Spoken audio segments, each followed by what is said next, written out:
কঠোর নিরাপত্তার মধ্য দিয়ে পশ্চিমবঙ্গ বিধানসভা নির্বাচনের বহুল প্রতীক্ষিত প্রথম দফার ভোট গ্রহণ শুরু হয়েছে। স্থানীয় সময় সকাল ৭টা থেকে রাজ্যের উত্তর ও দক্ষিণবঙ্গের ১৬টি জেলার ১৫২টি আসনে এই ভোট গ্রহণ শুরু হয়। সকাল থেকেই প্রতিটি ভোট কেন্দ্রে ভোটারদের স্বতঃস্ফূর্ত ও দীর্ঘ লাইন দেখা গেছে। প্রথম দফায় প্রায় ৩,৬০,০০,০০০ ভোটার তাদের ভোটাধিকার প্রয়োগ করবেন।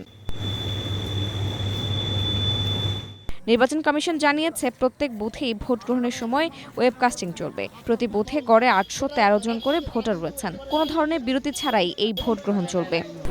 স্ট্রবেরি সুপার ডটেড ও ক্লাসিক ভ্যারিয়েন্ট সেন্সেশন জাগুক শিহরণ।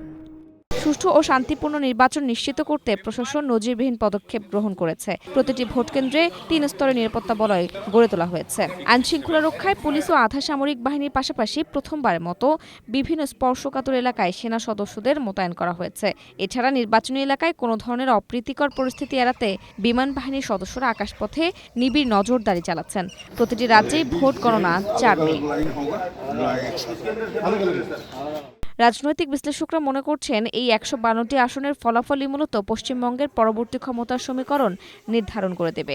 কারণ একদিকে শাসক দল তৃণমূল কংগ্রেস তাদের দুর্গরক্ষার লড়াই নেমেছে, অন্যদিকে বিজেপি ও বাম কংগ্রেস জোট পরিবর্তনের ডাক দিয়ে ভোটারদের মন জয়ের চেষ্টা করছে। আজকের এই দীর্ঘ নির্বাচনী লড়াইয়ের শেষে ১,৪৭৮ জন প্রার্থীর রাজনৈতিক ভাগ্য ইভিএম বন্দী হবে। বিকেলের মধ্যে ভোট কেন্দ্রগুলোতে আরও ভিড় বাড়বে বলে ধারণা করা হচ্ছে। পুরো রাজ্য এখন পরবর্তী রাজনৈতিক গন্তব্যের অপেক্ষায় রয়েছে, যার প্রথম ধাপ আজ সম্পন্ন হতে যাচ্ছে। Desk report, Asia post.